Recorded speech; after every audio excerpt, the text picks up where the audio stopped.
Keri Sawyer with the Developmental Trauma Training Institute, and I am here for Trauma Responsive Tuesdays, and I just want to share a little bit about trauma-centered, trauma-sensitive yoga.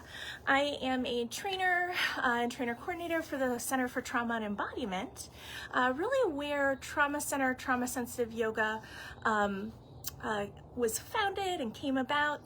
TCTSY really is kind of this first body-based, empirically validated clinical intervention for complex and trauma and developmental trauma.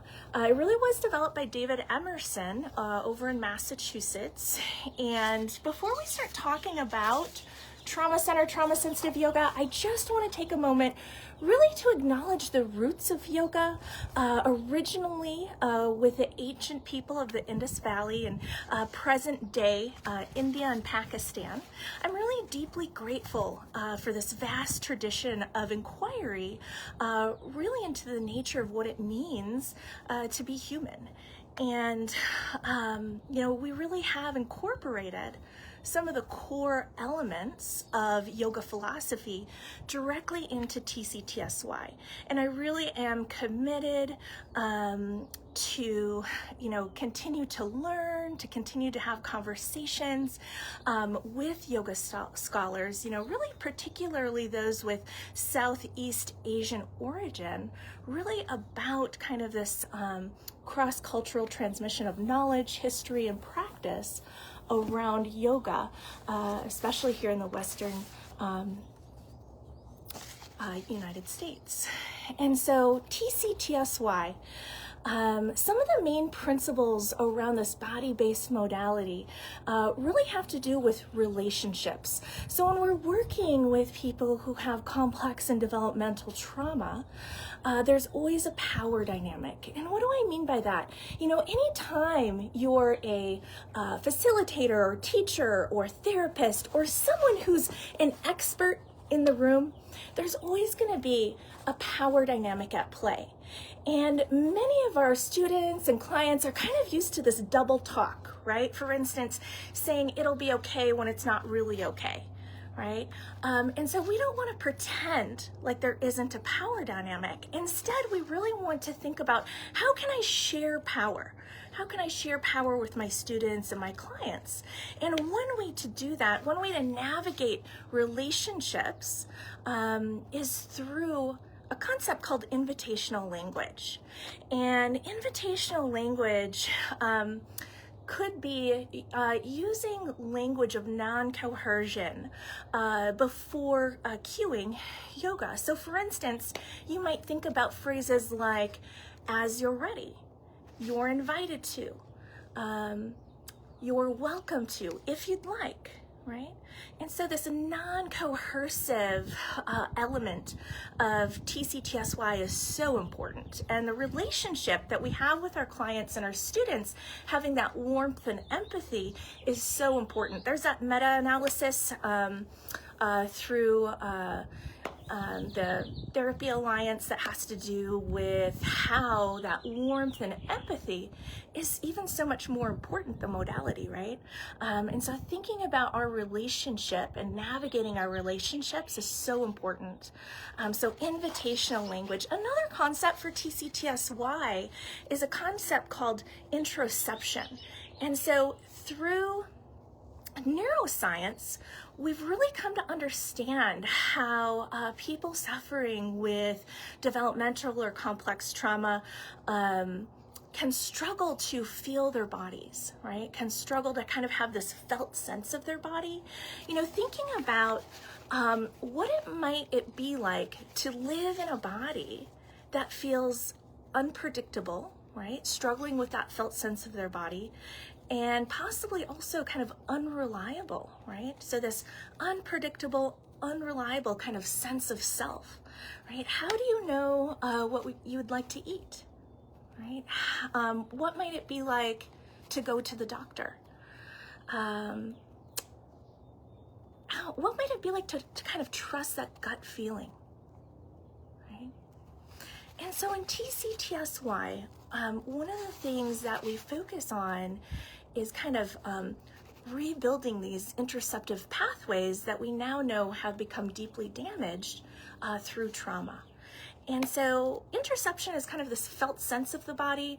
It could be feeling your heartbeat. It could be feeling hunger. Maybe it is feeling your breath. And so in yoga, because we are really focused on yoga, we might think about body movements. We might think about muscular dynamics. So maybe stretching our muscles or contracting our muscles and kind of noticing a feeling or sensation in our bodies there. So if you want to, you might kind of maybe make a fist. You could bend your elbow and then maybe straighten your elbow. And you might notice possibly a feeling or sensation in your arm. You might notice a feeling or sensation in your arm. And if you're noticing that, that's interoception. Interoception. So it's this felt sense of our body. And so what we know is that there's these nerve fibers that take information from our bodies to our brains. So not only do our brains bring information to our bodies, but our bodies bring information to our brain. And through TCTSY, this sensory information goes to those parts of the brain where trauma lives and can really help change our behavior either directly or indirectly. And so TCTSY has a large emphasis on interoception, right? And it's also kind of with these tenets that are very similar in brain spotting, where you're not giving someone an experience, right? Maybe many of you have been to yoga classes and you've kind of gone to yoga class and you've been kind of given this experience in class. But instead, TCTSY, this kind of clinical modality, is really around allowing our students or clients to have their own body experience. So instead of giving someone a body experience, we're asking our students or clients to possibly have their own, which is where interoception really comes into play, right? It's also possible that your students and your clients might have learned kind of this sense of helplessness, right? It's always going to be this way. Nothing I can do can ever change what has happened or what is happening to me, right? And in TCTSY, we start to combine interoception, a felt sense of your body, along with choice making to start kind of allowing these experiences around, okay, it is possible that I could change my body. It's possible I could change my experience and what's happening right now. So we're really kind of combining choice making based upon how your body's feeling. And we're kind of creating, two doable choices in each yoga form and able to do that, right? So we're really talking about this sense of agency, this sense of, I can change the way that my body feels, right? And so we talked about relationships, power dynamics, invitational language, this concept around interoception and building these more robust interoceptive pathways that go from your bodies to your brain. We also talked about the sense of agency, the sense of starting to have experiences around maybe I can change the way my body feels. Part of survivorship sometimes can be sitting in a room with someone and unconsciously having our brains and our bodies think about, gosh, how am I going to survive an hour with this person, right? And so TCTSY is starting to bring this present moment experience into the puzzle, where when someone is sitting with you, they're in the present. So we're not necessarily focusing on this past story of what happened, anything connected to the trauma. We're not really focusing on how to deal with triggers or anything in the future. We're focusing on what's happening right here, right now in our bodies. And for those brief, fleeting moments that people are able to step into the present moment, that is not trauma, right? And so that's kind of where we're really starting with in TCTSY, looking at safety in our bodies, even if it's for those fleeting, brief moments to begin with, right? All right, so if you want to, I could talk about TCTSY for a really long time, but if you want to, you're welcome to join me in a couple of movements. You could be seated, you could be standing, it's your choice. So you might kind of just find a little bit of space. And then if you want to, you might kind of bring your chin down towards your collarbones, possibly shifting your chin to one shoulder and then the other. So your eyes could be open or closed here.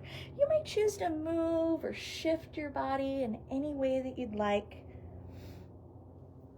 as we're practicing. But you might create some half head circles. Another option could be to create full head circles. So you could create half head circles or full head circles. As you're moving, it's possible you might notice a feeling or sensation. Maybe in the back of your neck or the tops of your shoulders, possibly. You might notice a feeling or sensation. If you want to, you might take a moment to notice, maybe for 3, but feeling free to move out of this form at any time. Possibly for 2. And maybe for 1, you might make your way back kind of toward the center when you're ready. If you'd like to try some shoulder shrugs, you might bring your shoulders up kind of towards your ears and back down. You might notice that you're in charge of the pace of your movement. Notice that you're in charge of the pace of your movement. Another way to kind of move toward shoulder movement could be to create circles. So you could bring your fingers to your shoulders and you might kind of create some circles with your shoulders. So you could bring your shoulders up and down. You might start circling, possibly noticing that you're in charge of the pace of your movement. As you're moving, you might notice a feeling or sensation, maybe through the tops of your shoulders, perhaps, maybe between your shoulder blades, that's possible. You might notice a feeling or sensation. Another way to kind of move toward the present moment in this shape could be to bring your awareness to noticing that you're breathing. So you might notice that you're breathing.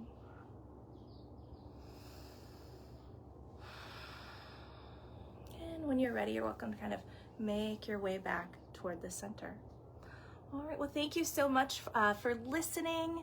It's been about 15 minutes, and I appreciate your time, and I will see you again soon. Take care.